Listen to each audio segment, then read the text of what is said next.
The Russian Navy has been added to Strike Fighter's Modern Combat's 3.60 update, and if you're on the PC version, Wire released an update for the PC version that includes all the reinforcement packs that have been added since the last one on mobile. So if you're a PC user, you need to get that update and you'll get all the reinforcement packs for free. And unfortunately for mobile users, all the in-app purchases now cost $4.99. The Russian Navy anti-ship missions are my favorite because they're the most challenging ships to fight. I'm going to take out the Block III single-seat Super Hornet. It's the one with the conformal fuel tanks because it's got really good weapons like the AGM-158 LRASM, GBU-16s, AGM-154C JSOUs, and GBU-10. Now these loadouts are going to be really important, and I'm going to show loadouts that I consider to be the best for each mission based on this aircraft, in my opinion. Now you can also do this with a Block II Super Hornet. You might get better mission time in some cases. You might also get worse mission time in others. And remember to buy the American Super Hornet, not the Australian Super Hornet, because it has worse harpoons. Their weight's lower, so they may not be able to deal as much damage as the AGM-84N. And they have worse mission time sometimes. This one has 3 minutes and 30 seconds. If you want easy mode, you can use the F-35C. So without further ado, I'm going to be diving into the cockpit and I'm going to be introducing you to some more tips when you're actually doing these missions before I go into the specifics of each anti-ship mission. In Fleet Reinforcement Pack 3, you'll be fighting in the North Atlantic map and you'll encounter these ships. The Rapucha-class landing ship transport, the Admiral Gorshkov, Admiral Grigorovich, and Krivak 2 or 3 class frigates, Kashin-class guided missile destroyers, Kirov-class cruiser, and Admiral Kuznetsov-class carrier. The Kirov is definitely present if you get missiles launched at you 10 to 15 seconds after the mission starts and you're in a non-stealthy aircraft. Now that's why it's always important, and for many other reasons, to scan them if you have your LRASMs at the beginning of the mission. The Kirov surface-to-air missiles are not active radar, so if you dive down to the deck, they'll stop locking onto you. However, Admiral Gorshkov and Admiral Grigorovich have active radar SAMs based on the S-400s, and they'll be very common in all of the missions, so you need to dive before they can launch those missiles because they will track you even if the ship's radars themselves are not able to track you while you're flying very low. And if you see a Kirov in anti-transport and anti-carrier missions and you don't have the LRASMs to spare to attack it aside from the primary objective, ignore it. And don't get too close to it so it can't use its close-in weapon systems, or you can also throw a paveway and disable that CIWS hopefully.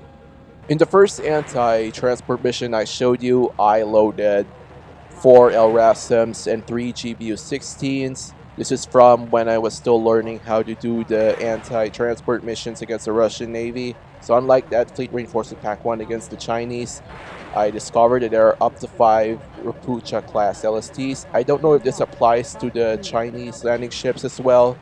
So instead, I went for the escort ships. And then I also dogfighted some MiGs, and I got 1,600 points in this mission.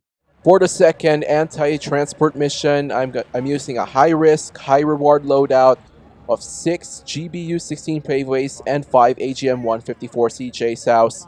My first mistake there, which is right before what you see, I climbed too early, and the enemy's already getting a firing solution on me. But I'm able to focus on these Rapuchas with my JSOUs, and I luckily destroy all 5 of these. Now I thought I needed this kind of loadout, but with the 4 LRASMs and some payways like in the previous loadout, I could destroy all of them. And interesting here is they may have modeled shrapnel or proximity fusing for those bullets. Because there's no sound effect playing, the sound effect is for a direct hit on your aircraft. Pretty interesting detail there, Third Wire. And I'm trying to knock down all of the remaining escort ships after all the Rapuchas were killed. This is what I like about anti-transport. You get to go after the escorts even after all the transports are dead, so you can still get more points. And I wish all the other missions allowed you to do that. And here I ran out of flares, but fortunately, They're not gonna shoot any more missiles, and I'm already doing my little air show over them, and more escort ships are gonna die. They are probably modeling data links, and see, I also evaded their close-in weapon systems because I get out of their range and get away from them in time. And they didn't even pull the lead on me. And as you can see here, the last small escort ship gets destroyed. And if it wasn't for that Kirov, like you saw previously, this mission would have ended in a total destruction of the fleet. I got 1800 points in this mission. Here we are at the anti-surface mission. As you already saw before, this is the continuation of one of the cuts I was showing. And those ships are already launching their active radar missiles at me. What I'm doing here while I'm climbing is I'm trying to energy fight the missiles. Not to outrun them, but to evade them. And see, those missiles did not turn well enough to be able to hit me because I was able to out-energy them in a way. That last missile, I deployed my flares because I was already losing energy. And with my path clear towards the ships, before they launch again, I will fire my J-Sows at them. These J-Sows will destroy most of the small surface ships in one hit. Number 2 is dropping. Now we have number 3 away.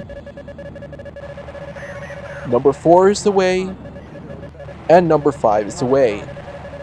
Now they're trying to launch missiles at me again, so I'm going to deploy some flares to keep them busy. And these two Su-27s are approaching me, so for more points I go for them.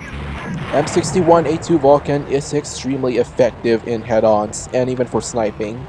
The rate of fire is really high and the muzzle velocity is really good. And now the enemy is down to just 3 ships, and that last J-Sow will be impacting that. They're now down to 2 ships. And then they're trying to shoot again, but I barrel roll again to evade that missile. And I'm going to fire the last J-Sow before they start hitting me again with their close-in weapon systems. And by not directly facing towards them and pulling away in time, the close-in weapon systems could not get the firing solution on me. And the mission is accomplished, and the fleet has been devastated. This mission yielded me 2,000 points.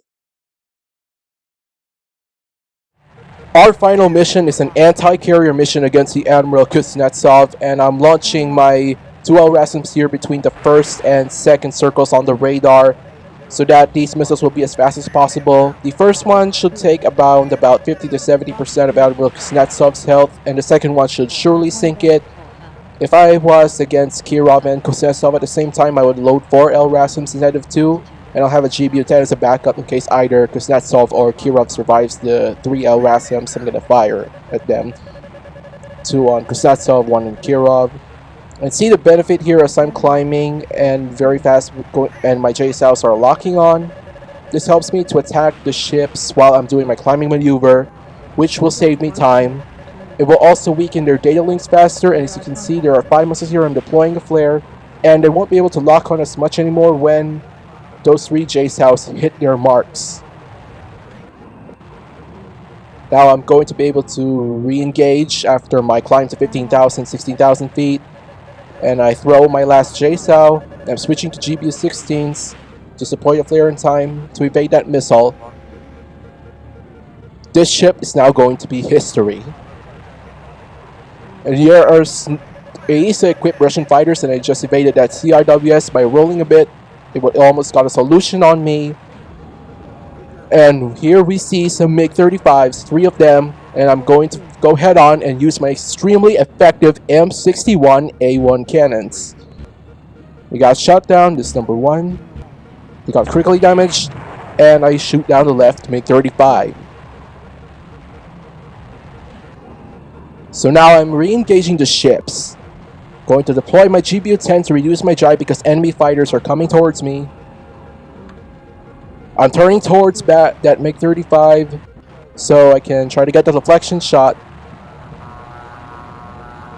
He deploys flares because I have a launch missile, and unfortunately I miss here.